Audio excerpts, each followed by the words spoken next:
everyone! Welcome back to my channel.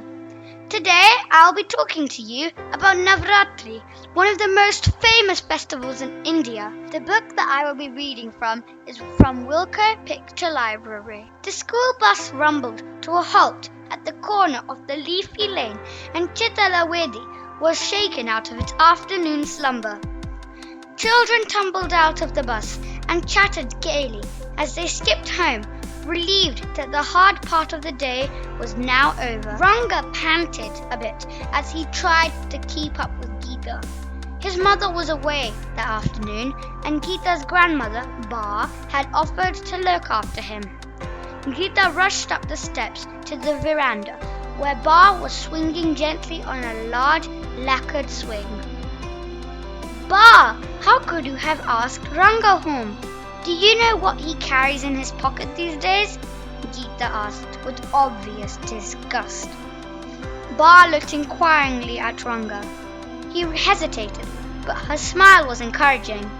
He emptied out the contents of his pocket and laid them out on the floor. There were a couple of marbles, a chewed-up eraser, some shiny sweet wrappers, and a matchbox. He opened the matchbox gingerly and allowed Ba a peek inside. A caterpillar lay curled up on a bed of half-eaten leaves. As Geeta shrieked and ran away, Ranga chased her around the veranda. This is when he noticed that Ba had been decorating long wooden sticks called dandiyas, which were used in traditional Gujarati dance. Ba, is it Navratri again? He asked, and as she nodded, he let out a whoop of joy and began prancing around with a pair of dandiyas. Ta-na-na, din-na-na, he hummed. Not like that, silly, said Geeta, and picking up a pair herself, she said, Here, I'll show you how. And the two of them jumped and twirled and sang at the top of their voices. Pittu, Mohini and Chaitanya, who had come looking for Ranga for their afternoon session of cricket, decided to join in. Pittu grabbed Ba's footstool and began drumming on it enthusiastically, while Chaitanya and Mohini joined in the singing and dancing. Ba shut her ears at the terrible noise, trying to get them to quieten down a bit, but they were deaf to hear her pleas. Do you know why we celebrate Navratri? She suddenly asked. That stopped them in their tracks. Is there a story about Navratri too? They asked. Of course! There is a story about everything in our ancient land. If you sit down for a bit, maybe I will tell you. In a trice, they were squatting in a little group at her feet. Relieved at the silence, Ba began her story. Thousands of years ago, there lived a ferocious buffalo demon called Mahishasura. He roamed the three worlds, striking terror everywhere with his green skin and enormous horns. Wily and ambitious, he wanted to be the most powerful ruler in the universe. He performed severe penance for many years and won a boon from Brahma the Creator. No man or god will be able to defeat you, Brahma assured him. Mahishasura was overjoyed. Gathering a large and powerful army, he first wreaked havoc on earth and then decided to invade heaven. The gods fought bravely, but they were no match for Mahishasura's army. He drove them out of heaven and crowned himself king. Indra, the defeated king of gods, could not bear the thought of a demon on the throne on heaven. He led the gods to the Holy Trinity, Brahma, Vishnu and Shiva, and narrated the horror of their defeat. That terrible Mahishasura is sitting on my throne. How can heaven be called heaven if it is ruled by a demon? Please help us, my lords. As he listened to this tale, Vishnu became so angry that a bright light began to shine from his forehead. Brahma and Shiva were enraged too, and all three created great leaping flames of anger, from which emerged a fiercely beautiful 10-armed goddess. This was Durga, the slayer of demons. The gods bowed down to her and gave her many gifts. Vayu, the wind god, gave her arrows. Varuna, the sea god, gave her a conch. Agni, the fire god, gave her a missile. Indra gave her a thunderbolt, and his white-skinned elephant, Airavat, gifted a bell. Yama, the god of death, gave her a rod. Krishna gave her a disc. Himavat, the god of mountains, gave her jewels and a fearsome lion as her vehicle. Vishwakarma, the architect of heaven, gave her an axe and magic armor. Durga received many such gifts. Wearing a garland of immortal lotuses around her neck, gathering an army of brave soldiers, she set off on her mission. Bah! How could a woman fight such a terrible demon, especially one who had received a special boon from Brahma? Gita asked, with a worried look on her face. Women are not weak, Ba replied emphatically, and when blessed by the gods, they can take on 100 demons. First they have to learn not to be afraid of caterpillars though, said Ranga slyly.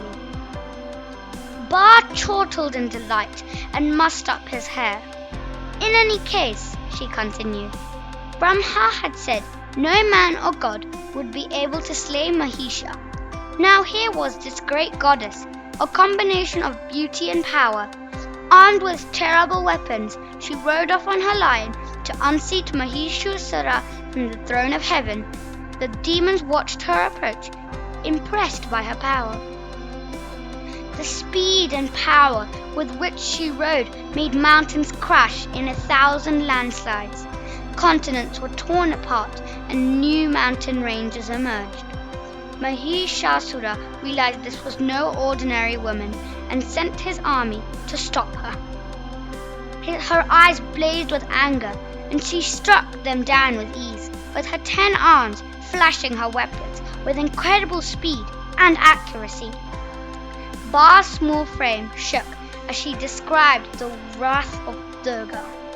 Mohini was a little perturbed by it all and clambered into Ba's lap on the swing. Ba held her close and carried on.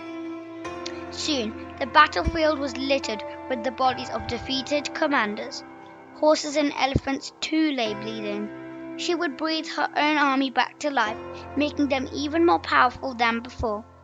Mahishasura looked on at this gruesome sight and roared in anger, I will avenge the killing of my people.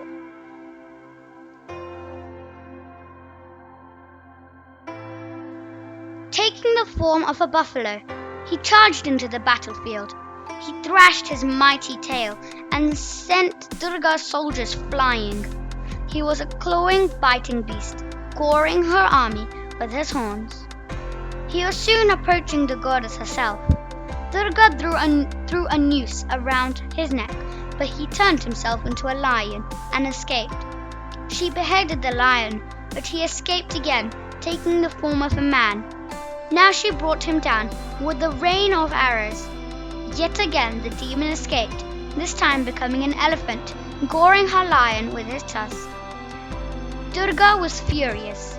She drew her sword and hacked the tusk to pieces. Mahishasura was weakened by those repeated assaults. Becoming a buffalo again, he retreated into the mountains.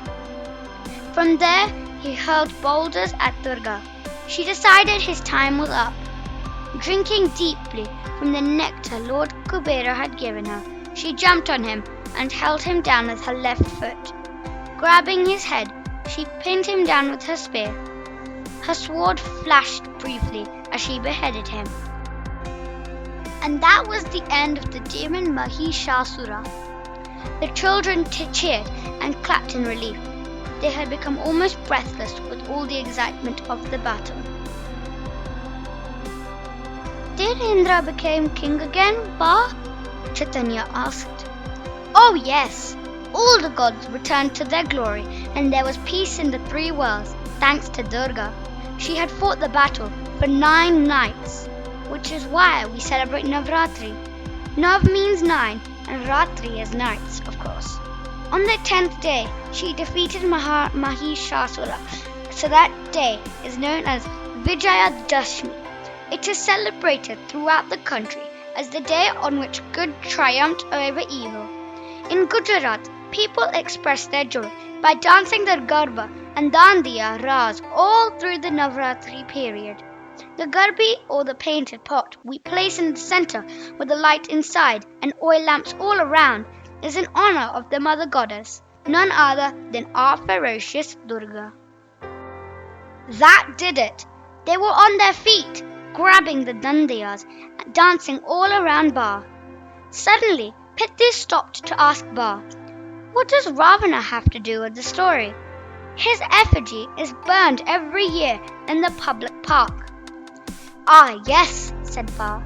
"You see, when Lord Rama went to Lanka to rescue his wife, Sita, from the 10-headed Ravana who had abducted her, he knew he was up against a powerful enemy. For 9 days and 9 nights, he prayed to Durga. She revealed to him how he could kill Ravana.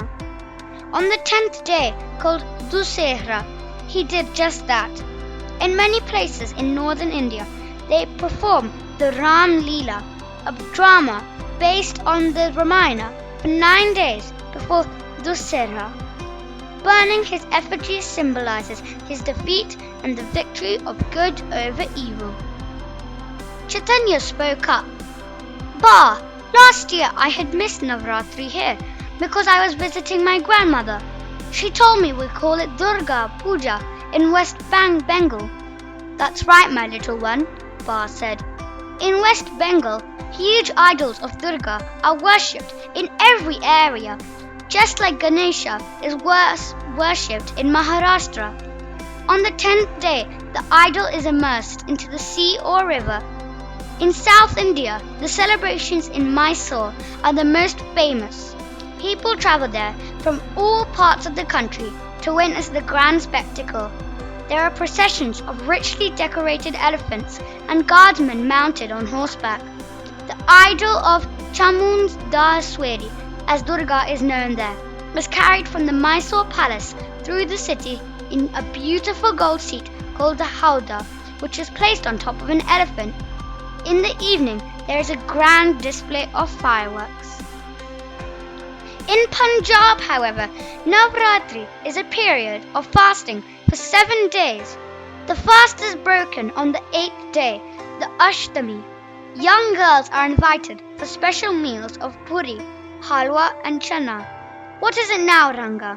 asked Ba, as Ranga seemed to be bursting with indignation. "Why do only girls get invited? Even boys like puri halwa."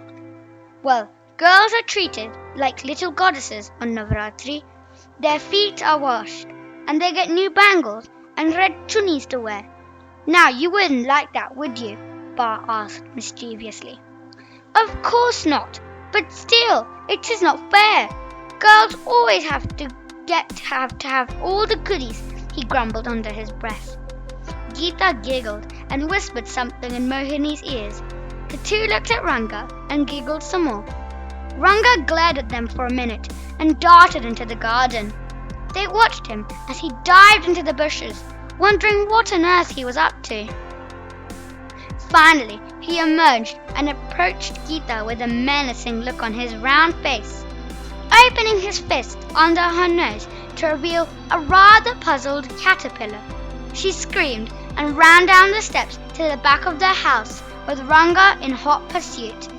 The others cheered and chased after them. Ba laughed helplessly and went back down to decorating the dandiyas. So that's the story of Navratri.